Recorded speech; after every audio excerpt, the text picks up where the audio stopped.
Hello friends, मैं हूं संपत कुमार। आज की इस वीडियो में हम लोग बात करेंगे क्या माता पिता कोई एक ही संतान को अपना टोटल प्रॉपर्टी दे सकता है या नहीं, इसके संबंध में क्या है कानून, इसी के विषय में आज की इस वीडियो में आपको जानकारी मिलेगा। तो देखिए, माता और पिता अपना टोटल प्रॉपर्टी एक बेटा को दे भी सकता है और नहीं भी दे सकता है। आपको यहाँ पे कंडीशन जानना है। देखिए, संपत्ति दो प्रकार का, पहला होता है पैतृक संपत्ति और दूसरा होता है स्व अर्जित संपत्ति। हालांकि पैतृक संपत्ति और स्व अर्जित संपत्ति के बारे में मैं पहले भी वीडियो बना चुका हूँ, तो यहाँ पर मैं आपको शॉर्ट में समझाने जा रहा हूँ कि पैतृक संपत्ति क्या होता है। तो चलिए सबसे पहले हम लोग बात कर लेते हैं कि पैतृक संपत्ति क्या होता है। पैतृक संपत्ति उसे कहते हैं जो आपका पूर्वजों से चले आ रहा है और कम से कम 4 पीढ़ी से यह संपत्ति चलते आ रहा है। यानी कि आपका पिताजी को वो संपत्ति आपका दादाजी से मिला है और आपका दादाजी को उसका भी पिताजी से मिला है। इसी प्रकार यदि 4 बार यह संपत्ति स्थानांतरित होता है तो इसे हम लोग पैतृक संपत्ति के नाम से जानते हैं। पैतृक संपत्ति में बेटा बेटी सभी का अधिकार होता है। हिंदू उत्तराधिकार संशोधित अधिनियम 2005 के तहत यानी कि बेटी का भी अब पैतृक संपत्ति में अधिकार होता है।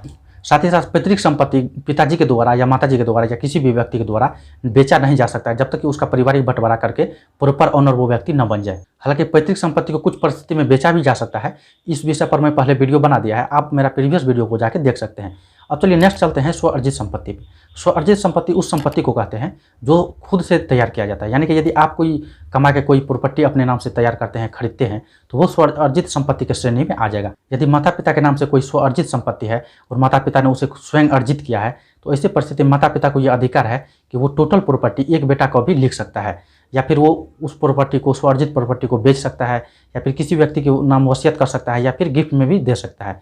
लेकिन यहाँ पर एक कंडीशन है, यदि मान लीजिए माता और पिता के नाम से कोई स्व अर्जित संपत्ति है, यदि कोई सेल्फ एक्वायर्ड प्रॉपर्टी है, तो उस प्रॉपर्टी को बेचने के लिए या फिर कोई एक संतान को वो दे रहा है, अपना एक ही बेटा को दे रहा है, तो यहाँ पे कुछ कंडीशन है, उसको आप अप्लाई करते हुए उस संपत्ति पर यानी कि स्व अर्जित संपत्ति को बेचने से या फिर कोई एक संतान को यदि कोई गार्जियन लिख रहा है उस पर आप रोक भी लगवा सकते हैं। यहाँ पर मैं एग्जाम्पल लेना चाहूँगा। मान लेते हैं कि यदि कोई व्यक्ति 2 भाई है, उसका पिताजी और जो बड़े भाई है वो दोनों बाहर कमा रहा था और उसके बाद बाहर कमाने के बाद जो उसको पैसा अर्न हुआ, उस पैसा से कोई ज़मीन खरीद लिया गया, तो पिताजी के नाम से वो ज़मीन खरीदा गया तो पिताजी का स्व अर्जित संपत्ति ही वो कहलाएगा।